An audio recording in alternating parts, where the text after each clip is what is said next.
People often get confused between this and year one content, so I'm just going to do a bit of recapping quickly on year one and go back to the video on tangents, normals, and increasing and decreasing functions for a fuller recap on this. But that video was all to do with first derivatives, or what we commonly call the gradient, and we also call this dy over dx or f dash of x. These two terminologies mean the same thing, it's just two different ways of writing it. And if dy over dx is bigger than or equal to 0, this function is increasing in this interval. So what this means is that in this interval, the gradient is always positive and the line is always going up. So for this graph here, for example, the graph is increasing in the bit highlighted in red. The gradient in this section is always positive and the line is always going up. And then if dy over dx is less than or equal to 0, for this interval the graph is decreasing, and this means the gradient is negative and the line is always going down. And this is the case for this interval here, for this graph. This is the same graph as on the right, but now in red I've highlighted the decreasing parts of the graph where the gradient is always negative. And then also if dy over dx is equal to 0, we've been through this loads of times already in this chapter, then it's a stationary point, and I've highlighted the stationary points here. Now, this video is not concerned with the first derivative. This video is concerned with the second derivative. Now, we did talk about the second derivative in a video in year one called second order derivatives.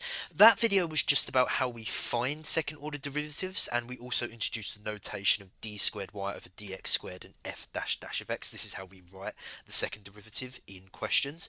And we also talked about how we can use them in order to find if a stationary point is a local minimum or a local maximum. This video isn't related to that. This is another use of the second derivative. Okay, so let's talk about the second derivative. Hopefully you recognise instinctively that the first derivative is the gradient of a line, okay, or we can also call it the rate of change. The gradient is how much the line is changing by, so how fast it's going up or how fast it's going down. The second derivative is how much the gradient is changing by, so how fast the gradient is increasing or how fast the gradient is going down.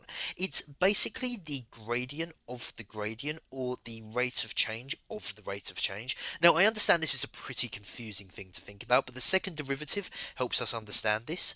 So if the second derivative is bigger than or equal to 0, the curve is convex. And what this means is that the gradient is constantly getting bigger. So this is an example of a convex curve here. This is the graph of y is equal to x squared. And let's plug in some random values to show what we mean by a convex curve. So let's start with the points over here, and hopefully you can tell over here that the gradient is negative because the line is decreasing, okay? But as well as that, the line is very steep, so it's decreasing very quickly. So as well as being negative, it's also quite a big negative gradient. So let's say it's something like -10, for example, okay? And then let's focus on the points down here. So hopefully you can tell that this is still a negative gradient because the line is still decreasing, but it's not as steep as it was up here. It's not decreasing as fast, so it's not going to be as big of a negative number. So let's say it's something like -1. And then over here, hopefully you can tell now that the gradient is positive, but it's not that steep, it's not increasing that quickly. So let's say it's +1, for example.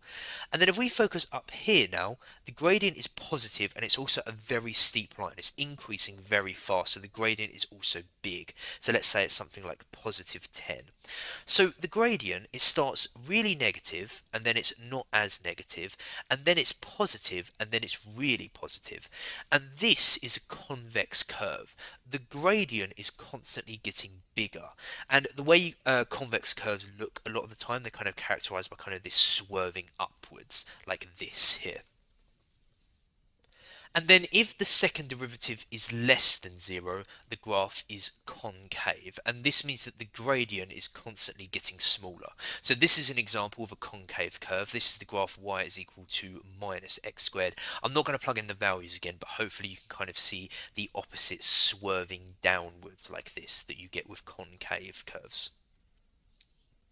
Now, the two examples that we've seen so far in this video, the y is equal to x squared and the y is equal to minus x squared, were either entirely convex or entirely concave, whereas a lot of graphs that we're going to see are going to have sections that are going to be convex and sections that are going to be concave. We're going to see some examples of curves like that in a moment. Now, to be honest, we can tell very easily when a gradient is positive or negative, right? If the line is going up, the gradient is positive. If the line is going down, the gradient is negative, right?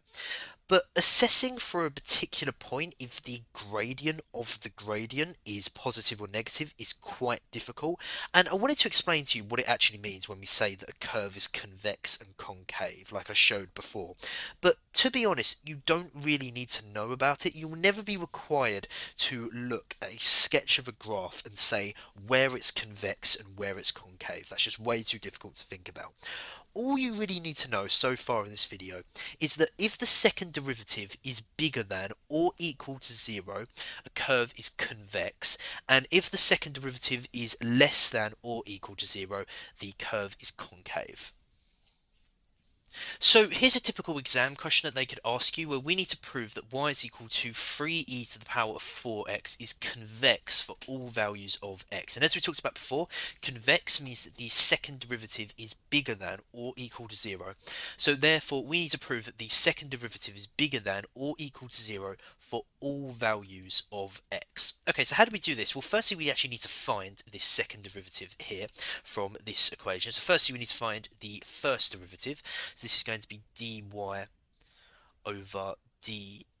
So if we differentiate this, so 3e to the power of 4x, if we differentiate this to find the first derivative, this 3 is just going to come down like this here, and then this is going to be multiplied by, and if you differentiate e to the power of 4x, we talked about this before, this 4 comes down as the coefficient, so it's going to be 4e to the power of 4. X, and then 3 multiplied by 4 is 12. So dy over dx is equal to 12e to the power of 4x. And then to find the second derivative, we just need to differentiate this again. So again, this coefficient 12 here is just going to come down like this here. And this is going to be multiplied by e to the power of 4x differentiated, which as we talked about is 4e to the power of 4x. And then 12 multiplied by 4 is 48. So the second derivative is equal to 48e to the power of 4x. So therefore, as we need to prove that the second derivative is bigger than or equal to 0, we need to prove that this here is bigger than or equal to 0 for all values of x. Okay, well if we focus on this e to the power of 4x, e to the power of 4x is always bigger than 0, because e to the power of 4x can't be negative. You can't have e to the power of something be negative. So e to the power of 4x is bigger than 0, and therefore if you just multiply it by 48, 48e to the power of 4x is also going to be bigger than 0, and this is the second derivative here. So therefore the second derivative, as 48e to the power of 4x is bigger than 0, the second derivative is always bigger than or equal to 0 for all values of x. So therefore, as it's a proof, just do a concluding statement at the end that therefore y is equal to e to the power of 3e to the power of 4x is convex for all values of x. So let's focus on a curve that has both convex and concave parts, like this graph here. And this point here is called a point of inflection. And what a point of inflection is a point where the graph goes from convex to concave or vice versa. And this happens at a particular point, and this is called the point of inflection. Now, we talked about point of inflections in the year 1 video, second order derivatives, that I referenced earlier. And the reason for that is because a point of inflection can be a type of stationary point. A point of inflection can be a stationary point, like this one here, for example, but a point of inflection is not always a stationary point. So for example, on this graph here, this here is a point of inflection, but it's not a stationary point. Don't worry, by the way, about having to like identify what point of inflections look like. You're not going to be asked in an exam to kind of like circle where the point of inflection is. That's not part of it. I just want to show you briefly kind of what they look like. So how do we find points of inflection? Well, we need two things for something to be a point of inflection. Firstly, we need the second derivative to be equal to 0 at the x value of where the point is. And secondly, we need the second derivative to change signs around this x value. So the first part is easy. Find the second derivative, equal it to 0, and then find the x values for which this is the case. But this isn't enough because there are some examples where the second derivative can be equal to 0, but it's not a point of inflection. So for example, there are some local minimums and some local maximums. Not all of them, but some of them that have the second derivative equal to 0, but these aren't points of inflection. So we need to confirm it's a point of inflection by this second point here. We need to check that the sign changes around the x value. So it needs to go from either positive to negative or negative to positive. So, for example, let's say that we found that for a particular equation that d squared y over dx squared is equal to 0 when x is equal to 1. So that proves this first point here. We've proved that d squared y over dx squared is equal to 0 at a particular x value.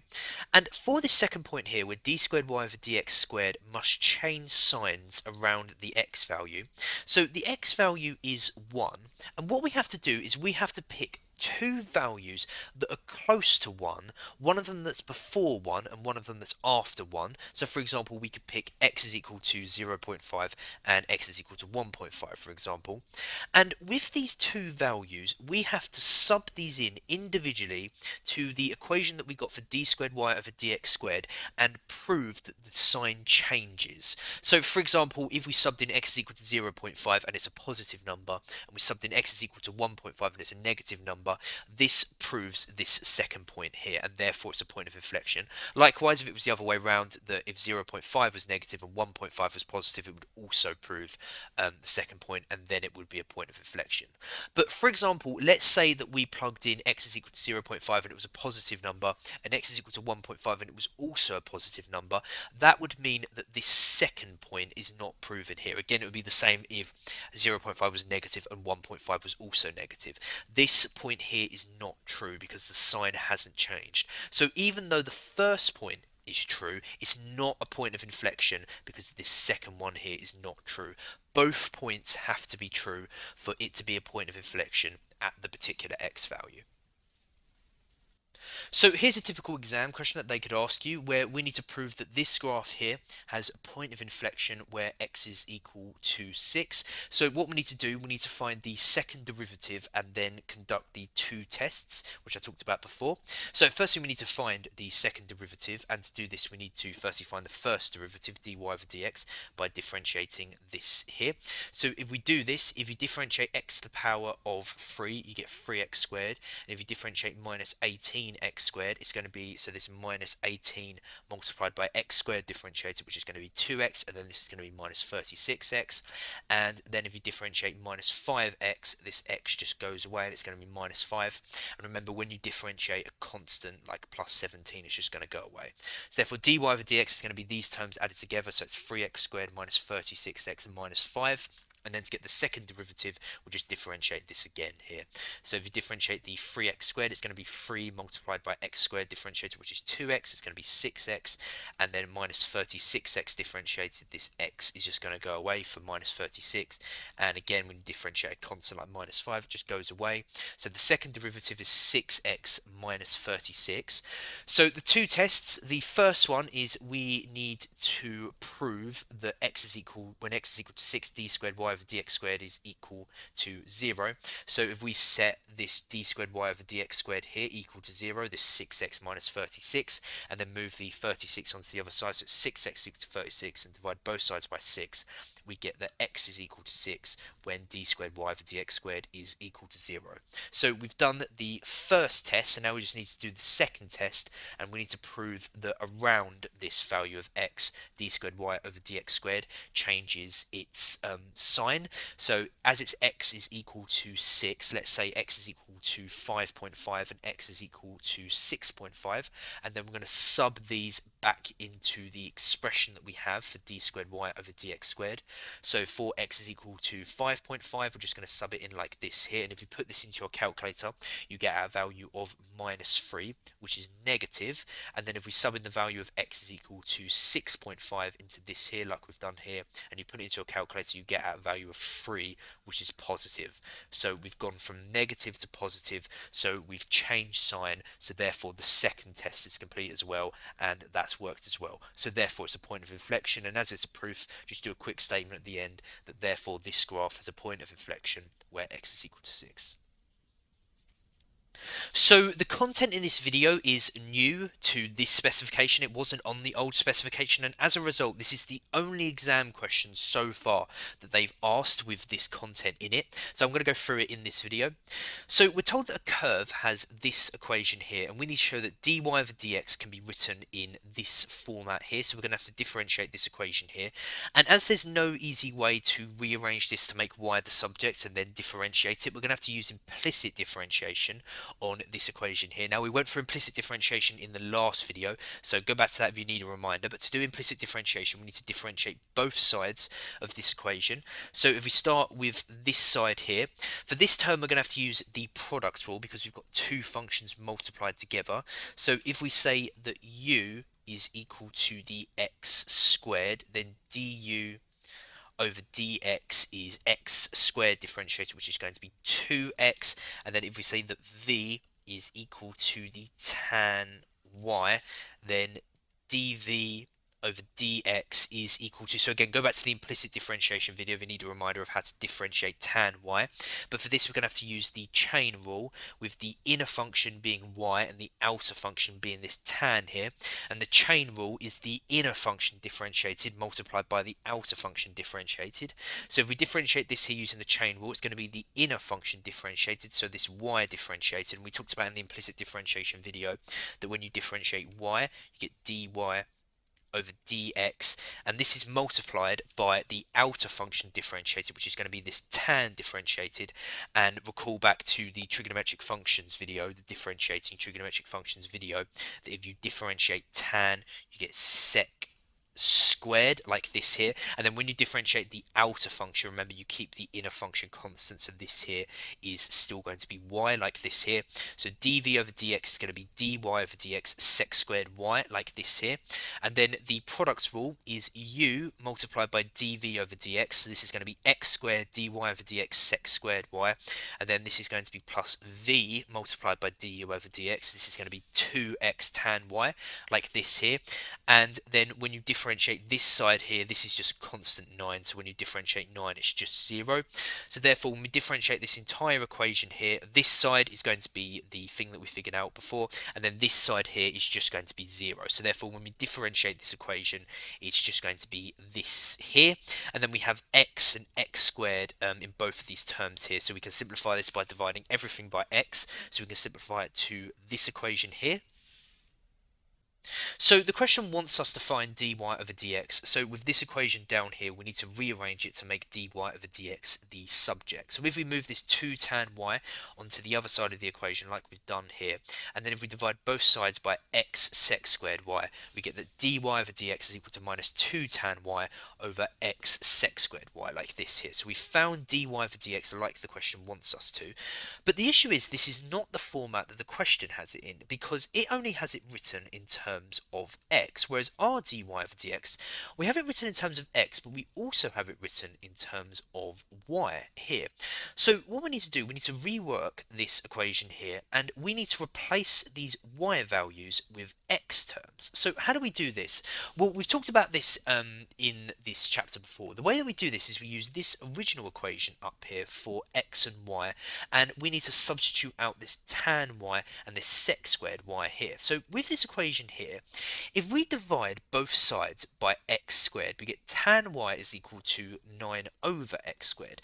And this is a really useful equation to us, because one of the y values that we need to replace is this tan y here. So now we can replace this tan y with this 9 over x squared. So we've done half the work. We can replace this tan y with this 9 over x squared, which is written in terms of x. Now we need to replace this sec squared y. So how do we do this? well, what we're going to have to do, we're going to have to use a trigonometric identity that relates sec, which is the thing we're trying to replace, and tan here. And we can use a trigonometric identity that 1 plus tan squared of x is equivalent to sec squared of x. Okay, so we have this written in terms of y, so it's going to be 1 plus tan squared of y is equivalent to sec squared of y. And with this identity here, we can replace this tan y with this 9 over x squared here, as this is equal to tan y. So that's what I've done here. So it's going to be 1 plus 9 over x squared, but it's tan y squared here, so it's going to be 9 over x squared squared, like this here, and this is equal to sec squared of y. And now we have an equation for sec squared y here, so we can substitute this in the sec squared y into dy over dx and replace this y value for the x value here. I'm going to quickly expand this bracket here, so it's going to become 9 squared in the numerator, which is 81, and then x to the power of 2 squared, which is going to be x to the power of 4, like this here. So sec squared y is equal to 1 plus 81 over x to the power of 4, which we can substitute in for this sec squared y here.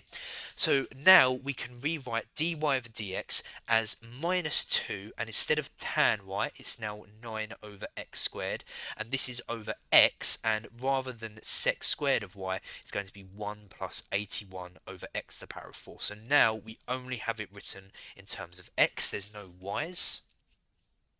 So all we need to do now is rewrite this in this format here. So what we need to do, if we expand this bracket here, so it's going to be 2 multiplied by 9, so it's going to be 18 now, and then x multiplied by this bracket here, so it's going to be x plus, and then rather x to the power of 4 in the denominator. Now it's going to be x to the power of 3, and then we want to get rid of these kind of fractions inside a fraction because it's quite messy to write it like this here.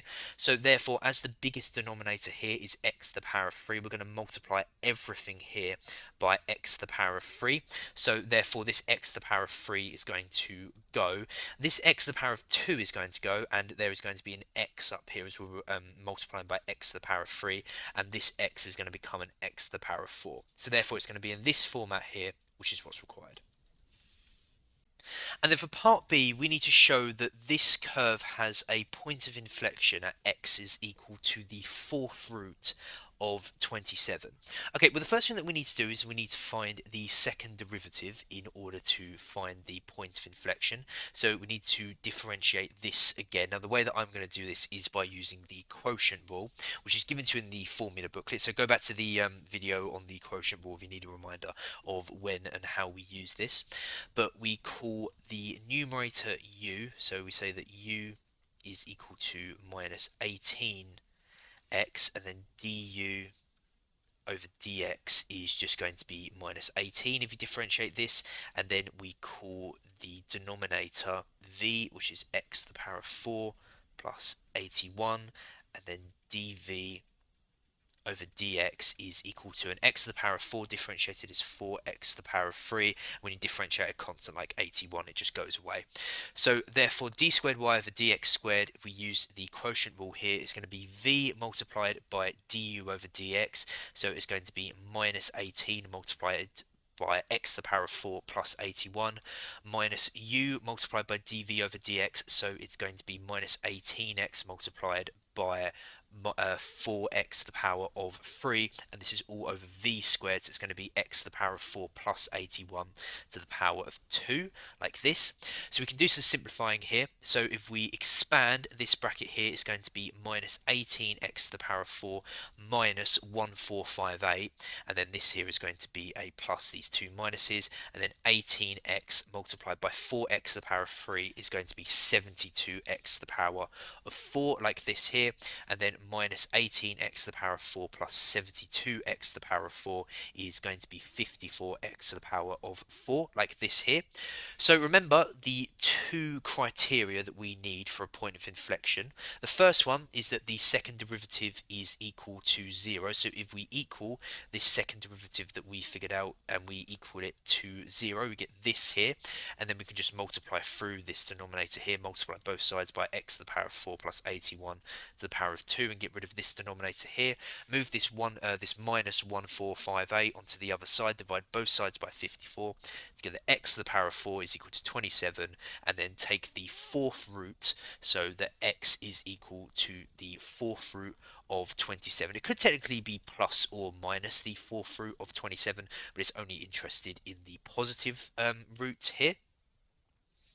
So we've proved the first criteria for a point of inflection, that the second derivative is equal to 0 at the x coordinate. So now we need to prove the second criteria, which is that the second derivative changes sign around this x value. So x is equal to the fourth root of 27, and if you actually put the fourth root of 27 into a calculator, you get a value of 2.279 or something like that. So therefore, two appropriate values that we can pick that are close to this value, that are below and above, is something like x is equal to 2 and x is equal to 3, for example. So if we plug these values in, so if you plug in x is equal to 2 into the equation for the second derivative, we get this here. If you plug it in and if you put this into your calculator, you get our value of minus 0.06, which is negative. And then if you sub in the x is equal to 3 into the equation for the second derivative, like I've done here, put this into your calculator, you get a value of 0.11, which is positive. So therefore we've gone from negative to positive, so we've changed sign, so therefore this criteria is fulfilled as well. So therefore we've fulfilled both criteria, so therefore it is a point of inflection. So therefore, as it's a proof, just do some sort of statement at the end that therefore C has a point of inflection at x is equal to the fourth root of 27. When you're doing an exam question, you will need to do something like this here, showing that it changes sign, the second derivative, around your x value.